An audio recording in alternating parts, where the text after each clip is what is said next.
أعوذ بالله من الشيطان الرجيم بسم الله الرحمن الرحيم رب اشرح لي صدري ويسر لي أمري واحلل عقدة من لساني يفقه قولي اللهم صل على محمد وعلى آل محمد كما صليت على إبراهيم وعلى آل إبراهيم إنك حميد مجيد اللهم بارك على محمد وعلى آل محمد كما باركت على إبراهيم وعلى آل إبراهيم إنك حميد مجيد আজ আমরা জানবো অপচয় থেকে বেঁচে থাকার ফজিলত।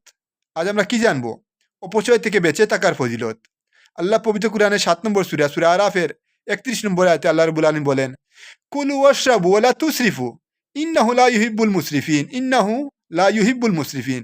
খাও পান করো আর কিছুতেই অপব্যয় করো না। নিশ্চয়ই আল্লাহ অপচয়কারীদেরকে ভালোবাসেন না। নিশ্চয়ই আল্লাহ অপচয়কারীদেরকে ভালোবাসেন না। অন্য আয়াতে আল্লাহ রাব্বুল আলামিন বলেন পবিত্র কুরআনের 17 নম্বর সূরা সূরা ইসরার 27 নম্বর আয়াতে আল্লাহ রাব্বুল আলামিন বলেন, ইন্নাল মুবাযযিরিনা কানু ইখওয়ানা শায়াতিন ওয়া কানা শাইতানু লিরাব্বিহি কাফুরা। অপচয়কারী শয়তানের ভাই।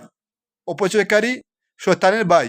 আর শয়তান স্বীয় পালনকর্তার অতিশয় অকৃতজ্ঞ। তাই আসুন আমরা অপচয় থেকে বেঁচে থাকি।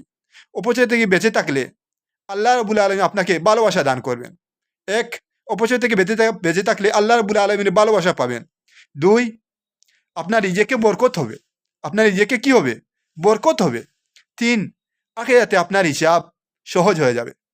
তাই আসুন আজ থেকে আমরা অপচয় থেকে বেঁচে থাকি। আসসালামু আলাইকুম ওয়া রাহমাতুল্লাহি ওয়া বারাকাতুহু।